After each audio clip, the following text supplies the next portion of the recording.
अध्यक्ष महोदय, अन्न व नागरी पुरवठा विभाग बाब क्रमांक 91 आणि पृष्ठ क्रमांक 67। अध्यक्ष महोदय, माझ्या डहाणू मतदारसंघामध्ये तसेच पालघर जिल्ह्यामध्ये पूर्णतः रेशन व्यवस्था ही मजबूत करण्याकरिता मी सरकारला आपल्या माध्यमातून विनंती करतो। खास करून जी मोठी कुटुंब आहेत आणि ज्यांचं पिवळे रेशन कार्ड आहे, मोठी कुटुंब असल्यामुळे ती कार्ड विभक्त केलं जातं आणि जी दुय्यम प्रत दिली जाते ती केसरी दिली जाते आणि त्याच्यामुळे त्या रेशन कार्डवर धान्य मिळत नाही। तर मी आपल्याद्वारे सरकारला विनंती करतो की पिवळे रेशन कार्डची दुय्यम प्रत देताना ती सुद्धा त्यांना पिवळी देण्यात यावी आणि त्या पिवळ्या कार्डवर सुद्धा धान्य मिळावे अशा प्रकारची मी मागणी या ठिकाणी करतो। त्याचप्रमाणे अध्यक्ष महोदय, माझ्या डहाणू मतदारसंघामध्ये तलासरी डहाणू या दोन तालुक्यांमध्ये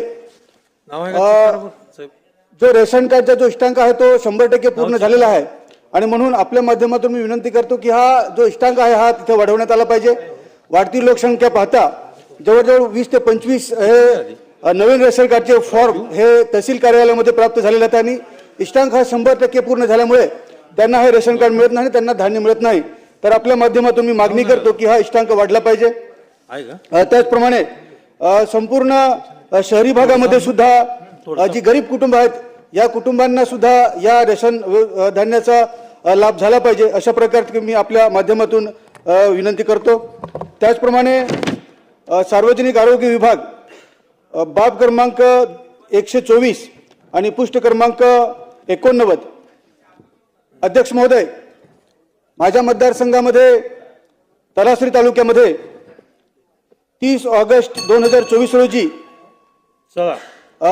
100 खाटांच्या प्राथमिक रुग्णालयाचे मंजुरी मिळाली, प्रशासकीय मंजुरी मिळालेली आहे, परंतु अजूनही त्याच्यामध्ये आर्थिक तरतूद न झाल्यामुळे ते अजूनही बांधकाम त्याचं पेंडिंग आहे, ते काम लवकरात लवकर सुरू करावं असं मी आपल्या माध्यमातून विनंती करतो।